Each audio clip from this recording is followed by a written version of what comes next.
మమతా బెనర్జీ, రాహుల్ గాంధీలు గతంలో ఓటు చోరీ చేసి ఎన్నికల్లో గెలిచారా అని తెలంగాణ బీజేపీ అధ్యక్షుడు రామచంద్రరావు ప్రశ్నించారు.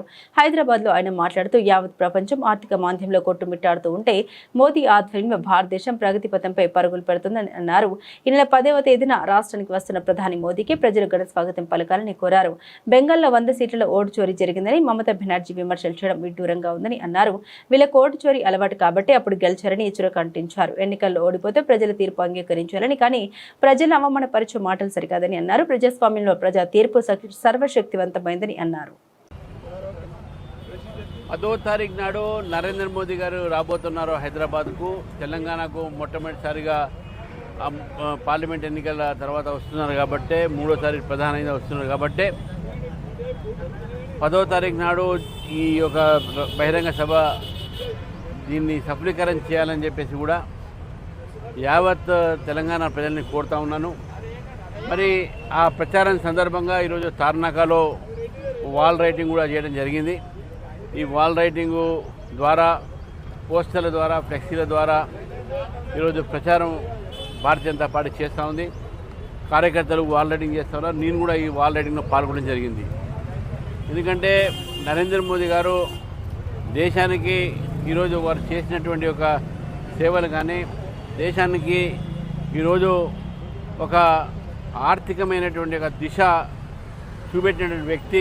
ప్రపంచం మొత్తం కూడా ఆర్థిక మాంద్యం ఉన్నప్పటికీ మన భారతదేశంలో మనం ప్రగతి వైపు పోతూ ఉన్నాం, అభివృద్ధి వైపు పోతూ ఉన్నాం.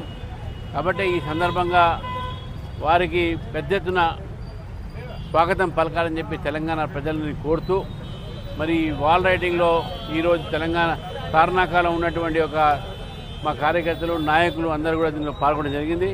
మరి మాజీ మేయర్, రాష్ట్ర ఉపాధ్యక్షులు మన బండ కార్తిక్ రెడ్డి గారు, శారదా మల్లేష్ గారు, నాగేష్ రెడ్డి గారు, వెంకటేష్ గౌడ్ గారు, రాము వర్మ గారు, అదే ఉపేందర్ యాదవ్ గారు అధ్యక్షుడు, సత్యరెడ్డి కరుణాకర్ అందరూ కూడా పాల్గొని, వేణు యాదవ్ గారు సీనియర్ నాయకుడు, పూజ యాదవ్ అందరూ కూడా పాల్గొని, సుబ్బారావు గారు దళిత్ మోర్చా అందరూ కూడా పాల్గొన్నారు.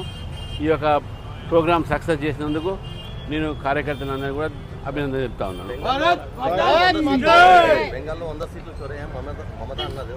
దానికి రాహుల్ గాంధీ కూడా మద్దతు తెలిపారు. గతంలో కూడా చోరీ చేసేటోళ్ళే చోరీ మాట్లాడతారు. వీళ్ళందరూ చోరీ అలవాటే మొన్న గెలిచారు. ఇప్పుడు చోరీ నడవట్లేదు వీళ్ళది. ఓడిపోతే ప్రజల వారి యొక్క తీర్పుని వాళ్ళు ఒప్పుకోవాలి.